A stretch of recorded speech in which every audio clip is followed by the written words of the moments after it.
Good afternoon. Welcome back to the Armenian Museum of America. I'm Gary Linsanani, I'm the curator, and today I'd like to share with you some of the gemstones in our collection. These are sigil rings. These were used for identification.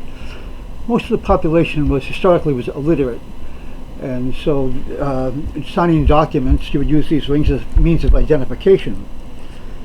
The rings, most of these are the names of the owners, which says something about the culture, that many of these rings start with the phrase servant of God or servant of Christ.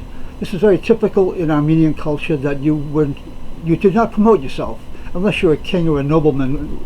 Basically it was a very crass. In order to do this, you always refer to yourself as Jacob the sinner, Koha the unworthy, servant of God, Philip, etc. You humbled yourself. You showed that you were what was important. God was important. You were a lowly person, and so these rings reflect that.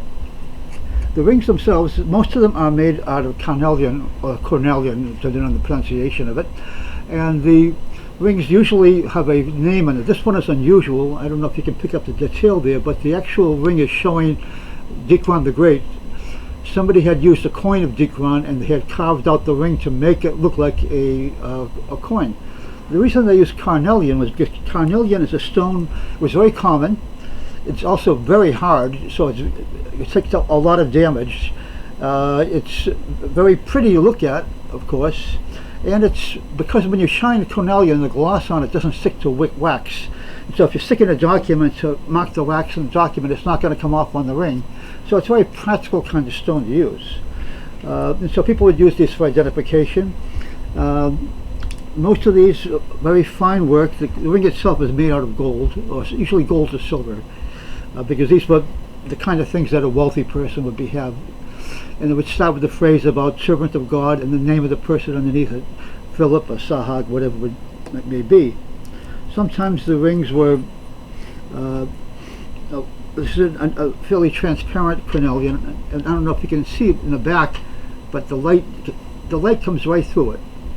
It's very transparent as far as the stone goes. And again, this is this one is made out of, was originally gilded silver. The gold has come off, and now it's strictly silver. This is an interesting piece because this is very, very fine writing on this particular stone, but it's very crude kind of ring to it. The metal is very cheap, but this probably was the original ring was damaged. Silver or gold are soft; they get damaged very easily, and so the ring was lost, the housing, and so when they made a new housing, a new ring for it, they used very cheap metal. But this was as far as the workmanship though, this is a very fine example. And they weren't always rings. Sometimes you'd use other means too. For instance, this one is a little seal you use to stamp, and you see a little hole right here on this handle. You use a pendant around your neck, and this would be for a lady to carry, to be less obvious with her ring there. And these are ones that have lost their rings, and they are stones. But the stones, as I say, are survived. They're very hard, difficult to destroy. This one is made in 1635, this particular carving. This one is 1718.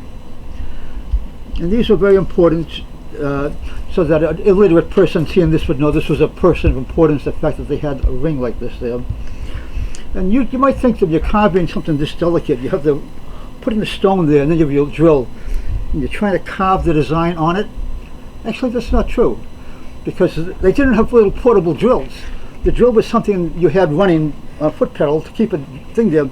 You'd hold the stone against the drill and try to use the stone on the drill itself, which is much harder to do, but that's how they did these things. And the workmanship is so fine.